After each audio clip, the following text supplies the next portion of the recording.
আসসালামু আলাইকুম। আজকে আমরা কথা বলবো ভাইরাল একটা নেকব্যান্ড নিয়ে, যেটা হচ্ছে রিকার্সির ২০০ ঘন্টা ব্যাকআপ টাইমের একটা নেকব্যান্ড। এটা কিন্তু ফেসবুকে এখন ভাইরাল, সবখানে বিক্রি হচ্ছে। তো আমি রেটটাও বলবো কত দিয়ে নিয়েছি। এটার অনলাইনে দেখলাম ৭০০, ৭৫০, ৮০০ এবং ৯০০ করেও অনেকেই বেচতেছে। তো আমি এটা অফলাইনে কিনি গাজীপুর চৌরাস্তা থেকে। এটা হচ্ছে আমি ৳৭০০ কিনে নিয়ে আসছি। তো এইটার আসলে পারফরম্যান্সটা কেমন পাচ্ছি, মোটামুটি আমি ১ সপ্তাহ ধরে ব্যবহার করতেছি। সো আপনাদেরকে পারফরম্যান্স সম্পর্কে একটু বলি। সেটা হচ্ছে ১ম এ সাউন্ড কোয়ালিটি আসে। আর নতুন কোনো নেকব্যান্ডের ক্ষেত্রে বা কোনো মিউজিক আ অ্যাক্সেসরিজ এর ক্ষেত্রে কিন্তু ১ম এ সাউন্ডের কোয়ালিটিটা কথায় বলি। তো সাউন্ড কোয়ালিটিটা হচ্ছে আপনার ভালো লাগবে। কারণ এখানে ভালো লাগবে কেন বললাম? তার কারণ হচ্ছে এর যে বেস, এই বেসটা কিন্তু খুব থামস আপ না, থাম্পিং না। আ ভালো সুন্দর একটা বেস দিতে পারে।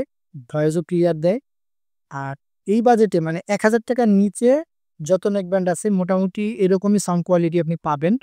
আ তবে এটার সাউন্ড কোয়ালিটিটা ভালো। আর যারা কিনা খুব বেস পছন্দ করেন, তারা চাইলে এখান থেকে মোড চেঞ্জ করতে পারবেন। এখানে যে একেবারে নিচের যে বাটনটা, এখানে ৪ টা বাটন আছে। তার মধ্যে নিচের যে বাটনটা এটা মোড চেঞ্জ হয়। প্রায় ৫ থেকে ৬ টা মোডে চেঞ্জ করতে পারবেন আপনি। যারা খুব বেস পছন্দ করেন সেই মোডেও যাইতে পারবেন। আবার যারা বেস পছন্দ করেন না সেই মোডেও যাইতে পারবেন। সো অনেক কয়েকটা মোড আছে যেগুলোতে বেস বেশি কম আপনি করে নিতে পারবেন। সো আমি মনে করি যে এই মোড চেঞ্জিং যে বাটনটা দেওয়া হয়েছে এটা অবশ্যই একটা ভালো ফিচার। আর কল কোয়ালিটি যদি বলি, কল কোয়ালিটিটা মোবাইলের যদি কল কোয়ালিটি আপনি 100% ধরেন তাহলে এটাকে 70% বলতে হবে। মানে মোবাইলের থেকে 30% কল কোয়ালিটিতে ডাউন আছে। তবে ক্লিয়ার ভয়েস শোনা যায়, এটা ভালো। আর এবার আসি হচ্ছে এর ব্যাটারি ব্যাকআপ সম্পর্কে। যে এটা সম্পর্কে যেভাবে প্রচারণা করা হচ্ছে ফেসবুকে, এটা আসলে সত্যি নয়। ২০০ ঘন্টা ব্যাকআপ টাইম আপনি কখনোই পাবেন না। এটা স্ট্যান্ড বাই টাইম হতে পারে। ২০০ ঘন্টা যে এটা ২০০ ঘন্টা ব্যাকআপ না দিলে ২০০ ঘন্টা স্ট্যান্ড করবে। সো এটা হইতে পারে। তো আপনি যদি 50% সাউন্ডে এটা চালান, তারপরেও কিন্তু আপনি মোটামুটি ৩ থেকে ৪ দিন একটানা চালাতে পারবেন। সো এটা কিন্তু একটা হিউজ ব্যাটারি ব্যাকআপ আমি বলব।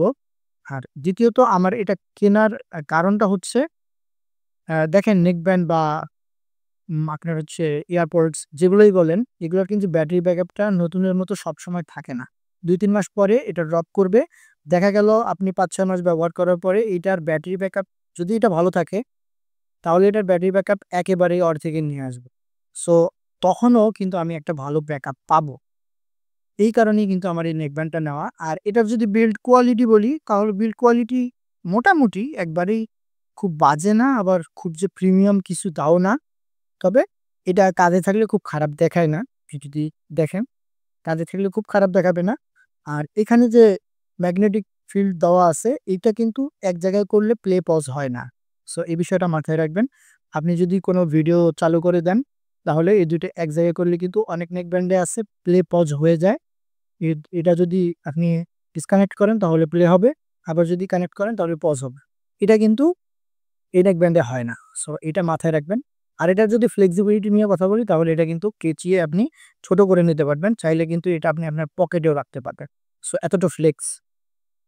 তো এই ছিল আজকের রিকার্সি ব্র্যান্ডের ২০০ ঘন্টা ব্যাকআপ টাইম এর ভাইরাল এই নেক ব্যান্ডের ভিডিও। যদি ভিডিওটা ভালো লাগে অবশ্যই লাইক দিবেন, চ্যানেলটা সাবস্ক্রাইব করবেন। পরবর্তীতে এরকম ভিডিও পাওয়ার জন্য অবশ্যই আমাদের সাথে থাকবেন। পরবর্তী ভিডিও দেখার আমন্ত্রণ জানিয়ে আজকে এখানেই বিদায় নিচ্ছি। আসসালামু আলাইকুম।